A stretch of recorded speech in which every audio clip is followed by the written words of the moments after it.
heading into sports, mid-50s and sunny. That is the news that everybody wants to know about, is what is the forecast for the Iron Bowl. And speaking of the Iron Bowl, you have the big news of the day, which is the BCS rankings. Let's talk about that. Yeah, you know, it's the 14th and final week of the regular college football season, and people want to know, where does Auburn stack up in the latest BCS standings? And despite the bye week, Auburn jumped up 2 spots to number 4, making them the top-ranked one-loss team in the country. Alabama, Florida State, and Ohio State fill the top 3 spots. Patrick Claiborne gives us an Auburn perspective now that Iron Bowl week is finally here. The week head start comes to an end for the Auburn Tigers, but Gus Malzahn didn't sit in the lab working Bama the whole time. All right, thanks, Patrick. Now Alabama pitched a 49-0 shutout over Chattanooga yesterday, and so they too can now focus on the game plan for Auburn. The magnitude of this year's Iron Bowl has increased each week. Auburn's wins plus top team losses have generated even more hype. Alabama knows, though, they've got to be ready. We know that they're going to bring their best, and we have to bring our best. You know, it's one of the biggest rivalries in Alabama history or whatever, and you know, we just know that they're going to play hard. You know, they have a lot to play for, so do we, and they're going to bring their best.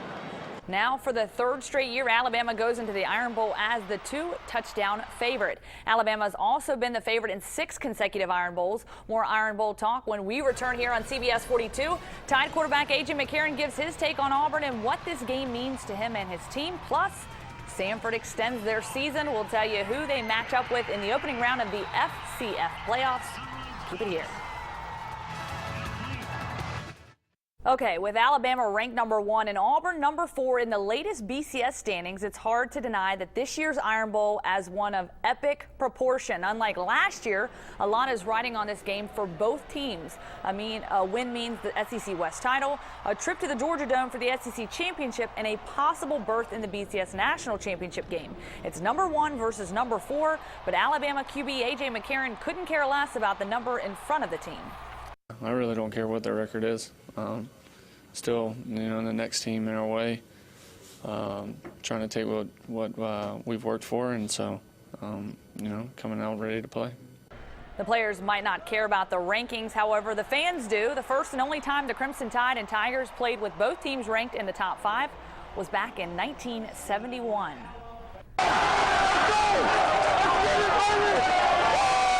That there, the reaction on Samford's campus this morning when the Bulldogs learned they would be playing Jacksonville State in the opening round of the FCS playoffs.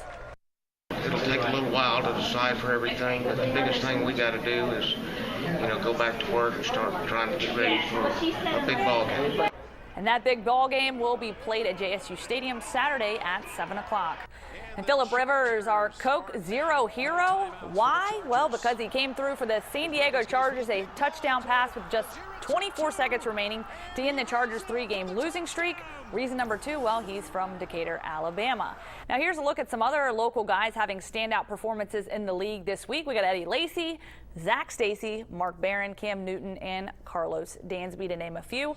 All right, now we move on to basketball. The UAB men's basketball team wrapping things up with Temple in the Charleston Classic, locked up in the first half. Quentin DeCozy there on the floater for the Owls. C.J. Washington, though, for UAB, answers from afar, a long 3 and a career high of 28, and Temple pulls through, though, with the win with a 36-13 second half run. Your final score 87-66, and the UAB women going backyard ball with Samford at home today.